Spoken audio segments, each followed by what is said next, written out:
तो प्यारे बच्चे, ये हमारा क्लास 8 का इम्पोर्टेंट फॉर्मूला है कंपेयरिंग क्वांटिटीज चैप्टर का। तो आप इसको एक बार देखना और रिकॉल करना। देखो, प्रॉफिट जब भी आप होगा, प्रॉफिट आपको जब भी होगा तो किस केस में होगा? प्रॉफिट आप तो ऐसे तो नहीं कमा लोगे। कोई चीज आपने कम दाम पे खरीदी और आपने उसको ज्यादा दाम पे बेची, इट मीन्स जो आपने खरीदा था वो आपके लिए क्या था? कॉस्ट प्राइस, और जिसपे आपने बेचा वो क्या था? Selling price.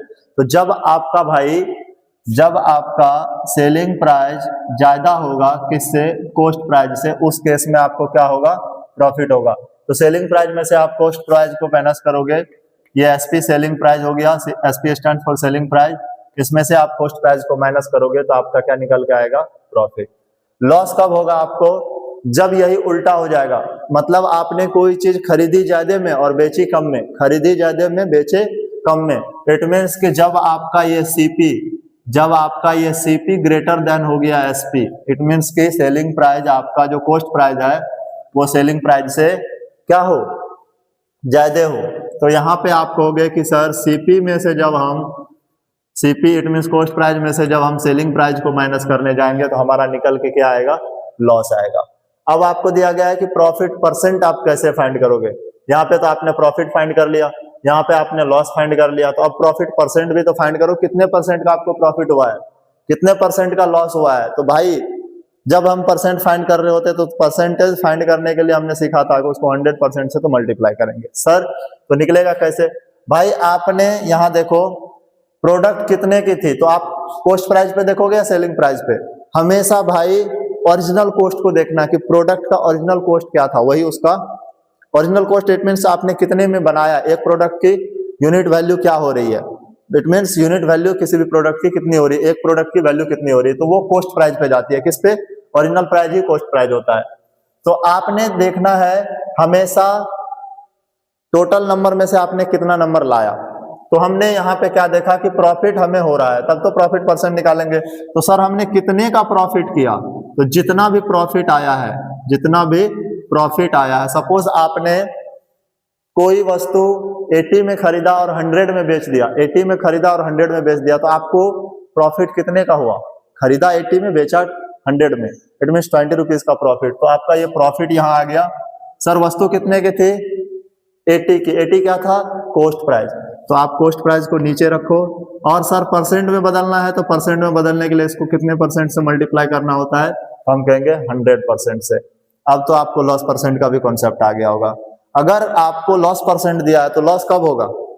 उसी केस में आपने 80 की वस्तु, आपकी 80 की जो वस्तु थी आपने उसको सेल कर दिया 60 पे, 80 की वस्तु 60 पे सेल किया तो आपको लॉस हुआ। तो आप कहोगे कि सर जितने का लॉस हुआ उसको ऊपर रखेंगे, कितने में से हुआ, इट मीन्स कॉस्ट प्राइस नीचे आ जाएगा। परसेंट में बदलना है, उसको 100% से क्या कर देना है? मल्टीप्लाई कर देना है। आपको ये बातें क्लियर हो गई होगी। अब दूसरा बात आता है, जब हमें सेलिंग प्राइस फाइंड करना हो और कॉस्ट प्राइस फाइंड करना हो तो कैसे फाइंड करेंगे? किस केस में कब बोला जाएगा कि आपको सेलिंग प्राइस फाइंड करो और कब बोला जाएगा कॉस्ट प्राइस फाइंड करो? तो आपके पास दो केस हो सकते हैं। दो केस क्या हो सकते हैं? एक तो गेन परसेंट आपको दिया गया है, इट मींस प्रॉफिट परसेंट दिया गया है, और सीपी दे दिया गया है। आपको in case of loss percent, यहां पे आपको लॉस परसेंट गिवन है और सीपी दिया गया है, ठीक है। इस केस में जब आप एसपी फाइंड करने जाओगे तो एसपी फाइंड करने के लिए मेरे भाई SP stands for selling price. SP ये कहता है कि आपने कितने में कितना, सपोज कोई वस्तु 100 की है तो इसमें आपने कितने का गेन किया, तो यहाँ पे आप गेन परसेंट को इसमें ऐड कर दो, गेन परसेंट को ऐड कर दो। अब परसेंट हटाओगे तो इसके डिनोमिनेटर में 100 को डाल दो, और कहा जा रहा है कितने की वस्तु थी उससे मल्टीप्लाई कर दो। कितने की वस्तु थी? सीपी। कितने की वस्तु थी वो क्या होगा? सीपी। क्या होगा मेरे भाई? सीपी। अब आपको लॉस परसेंट के केस में क्या होगा? तो लॉस परसेंट के केस में भी एज इट इज आपको यही करना है। क्या करना है? एज इट इज यही करना है। लेकिन याद रहे 100 की वस्तु है तो भाई लॉस होगा तो घाटा तो लग रहा है ना, तो घाटा लगाने के लिए जोड़ोगे या माइनस करोगे? तो आप कहोगे सर हमें तो माइनस करना चाहिए। लो भाई माइनस कर दो, लॉस परसेंट अपोन में क्या डालोगे भाई? सर परसेंट हटेगा, डेसिमल डालेंगे, सॉरी डेसिमल नहीं 100 इंटू किससे करोगे मेरे भाई? सीपी से। CP it means cost price, original price आपका यही है वस्तु का, उससे मल्टीप्लाई कर दो, आपका कितने का टोटल सेलिंग प्राइस होगा आफ्टर लॉस निकल के आ जाएगा। टोटल सेलिंग प्राइस क्या होगा आफ्टर प्रॉफिट, ये निकल के आ जाएगा इस केस में। चलो अब हम लोग यहाँ पे दूसरे कॉन्सेप्ट को समझते हैं, और दूसरा कॉन्सेप्ट हमारा होगा एज इट इज यही बातें दी गई होगी, ठीक है, यही बातें दी गई होगी in case of gain percent, and यहाँ पे अब सीपी फाइंड कर रहे हैं तो क्या गिवन होगा, एसपी गिवन होगा। तो जब हमें गिवन होगा गेन परसेंट एंड एसपी, जब हमें एसपी और गेन परसेंट गिवन होगा, और यहाँ पे भी क्या होगा लॉस परसेंट और एसपी गिवन होगा, यहाँ पे क्या होगा लॉस परसेंट और एसपी गिवन होगा इस केस में, तब हम क्या करेंगे। तो भाई जब आपका सीपी दिया गया था, एसपी दिया गया था, तो आपने यहाँ पे एसपी निकालने के लिए, इट मीन सीपी दिया गया था और गेन परसेंट, तो कैसे निकाला। हम कहेंगे आपसे कि आप इसी फॉर्मूला से इस फॉर्मूला को निकाल सकते हैं, अगर आपको आ रही है तो। नहीं आ रही है तो भाई थोड़ा सा मेहनत तो करना पड़ेगा। आप जैसे इसको करने आएंगे तो भाई याद रखना ये इसका रिवर्स हो जाएगा, इसका रेसिप्रोकल हो जाएगा। इट मीन्स 100 को आप ऊपर कर दोगे, ये 100 प्लस गेन परसेंट नीचे हो जाएगा, और ये मल्टीप्लाई के फॉर्म में एसपी आ जाएगा। मल्टीप्लाई के फॉर्म में क्या आ जाएगा एसपी। आप कहोगे सर कैसे हो गया, भाई ये यहाँ पे मल्टीप्लाई में है, ये यहाँ पे किस फॉर्म में है मल्टीप्लाई में, यहाँ लाओगे किस फॉर्म में हो जाएगा डिवाइड के फॉर्म में। किस फॉर्म में डिवाइड के फॉर्म में। हम आपको ये कहेंगे कि भाई ये नंबर इस साइड मल्टीप्लाई के फॉर्म में, इसको यहाँ लाओगे किस फॉर्म में हो जाएगा, तो आप कहोगे सर डिवाइड के फॉर्म में। अब जब ये डिवाइड के फॉर्म में हो गया, इट मीन्स इसको आप डिवाइड के फॉर्म में लाओगे, इसका रेसिप्रोकल करना पड़ेगा आपको यहाँ पे लाने के लिए। चलो इसको अभी थोड़ा सा समझाएंगे कैसे हो रहा है। सेम एज इट इज आपको लॉस परसेंट के केस में अगर लॉस परसेंट और एसपी दिया गया हो तो सीपी कैसे फाइंड करोगे, तो सेम इसको भी रिवर्स कर दो मेरे भाई। तो ये हो जाएगा 100/100 minus loss percent and into में क्या करोगे आप एसपी। अब देखो यहाँ पे आपका कॉस्ट प्राइस निकल गया। क्या निकल गया कॉस्ट प्राइस। किस केस में, जब गेन परसेंट गिवन हो तो फॉर्मूला क्या आएगा, और जब लॉस परसेंट गिवन हो और सेलिंग प्राइस गिवन हो तो क्या आएगा। इट मीन्स आपका कॉस्ट प्राइस निकल के आएगा आफ्टर लॉस, एंड आपका कॉस्ट प्राइस निकल के आएगा आफ्टर प्रॉफिट। ठीक है, इट मीन्स प्रॉफिट जो है उसमें इंक्लूड होकर के आपको कितना मिल रहा है। अब नेट सेलिंग प्राइस, अब आपसे कहा जा रहा है कि भैया आप नेट सेलिंग प्राइस निकाल के दो मुझे। क्या निकालो, नेट सेलिंग प्राइस की। आपने कोई वस्तु कितने में सेल की, तो आप नेट सेलिंग प्राइस निकालने के लिए मैं आपसे पूछूंगा कि आपने कोई भी वस्तु मान लो मार्क कर रखी थी अपने दुकान पे कि मैं ये तो बेचूंगा 100 रुपए का। कितने का 100 रुपए का। लेकिन आपने जब दुकान पे आया तो आपने कहा चलो अभी फेस्टिवल सेल चल रहा है, अब मैं आपको ये 80 में दे रहा हूं, इस पे कुछ डिस्काउंट दे रहा हूं। क्या कर रहा हूं, डिस्काउंट दे रहा हूं। तो आपने 100 पे 20% का डिस्काउंट दे दिया। इट मीन्स 20 रुपीज का आपने क्या कर दिया, डिस्काउंट दे दिया। तो आपने मार्क प्राइस में से, हमेशा याद रखना मार्क प्राइस पे डिस्काउंट दिया जाता है। मार्क प्राइस में से क्या कर दिया, डिस्काउंट को माइनस कर दिया। डिस्काउंट को माइनस कर दिया। क्या कर दिया मेरे भाई, डिस्काउंट को माइनस कर दिया। अब जब कभी भी डिस्काउंट निकालोगे तो याद रखना डिस्काउंट टोटल अमाउंट पे निकलता है, ओरिजिनल कॉस्ट पे निकलता है।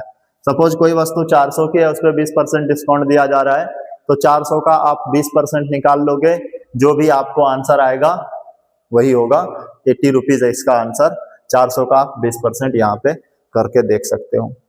अब आपको यहाँ पे अगर डिस्काउंट दिया होता, क्या दिया होता, डिस्काउंट दिया होता, और आपसे पूछ दिया जाता है कि डिस्काउंट प्राइस निकाल के दिखाओ, सॉरी डिस्काउंट परसेंटेज निकाल के दिखाओ। क्या निकाल के दिखा दो, डिस्काउंट परसेंटेज निकाल के दिखा दो, तो सेम भाई आपको डिस्काउंट परसेंट भी वहां पे निकाल के दिखाना होगा।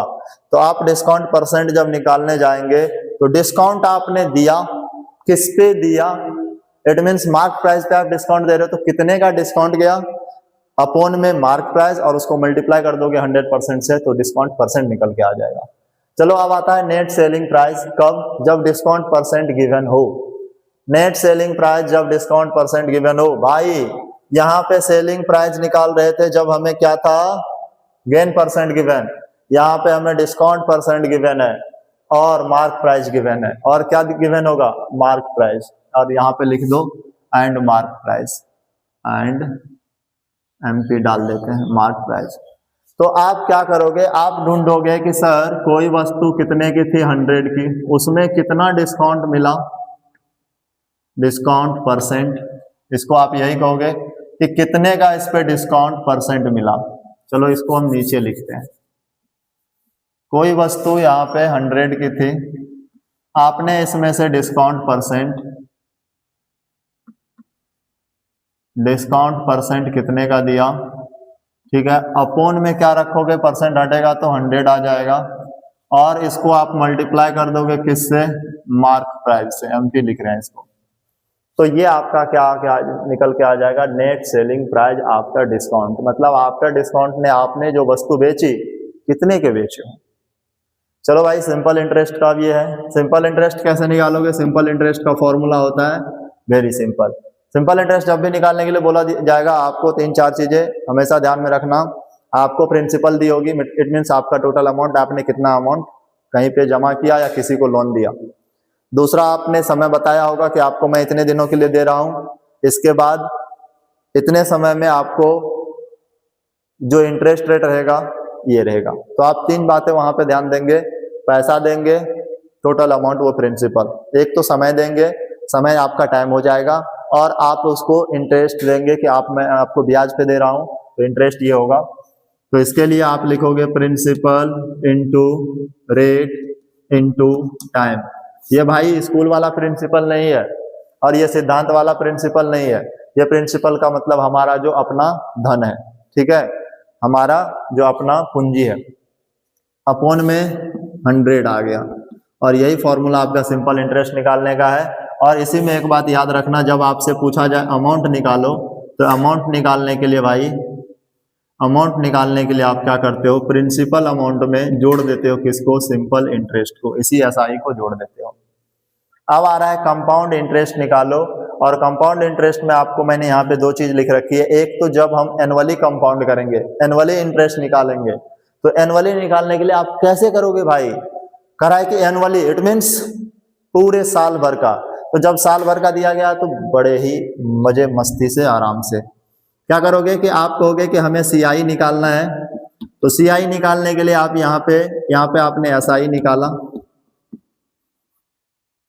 आप कहोगे जो प्रिंसिपल अमाउंट है उसमें इंटरेस्ट रेट 1 साल का कितना लग रहा है वो निकाल दो। तो 1 साल का जब इंटरेस्ट रेट निकालने जाओगे तो R अपॉन 100, ये 100 कहां से आया, तो सर परसेंटेज हटेगा तो 100, और यहाँ पे n क्या है, नंबर ऑफ ईयर है, n क्या है, नंबर ऑफ ईयर है, n क्या है मेरे भाई, नंबर ऑफ ईयर है। जब आप यहाँ पे कंपाउंडेड हाफ ईयरली कर रहे हैं, इट मीन्स इंटरेस्ट जो है ना 6 महीना पे ही देना पड़ रहा है आपको। आप सपोज पैसा लिए हैं और आपने, उसने कहा कि भाई आपका जो इंटरेस्ट हम कैलकुलेट करेंगे ना वो 6 महीना पे आप हमें इंटरेस्ट जमा करके जाओगे।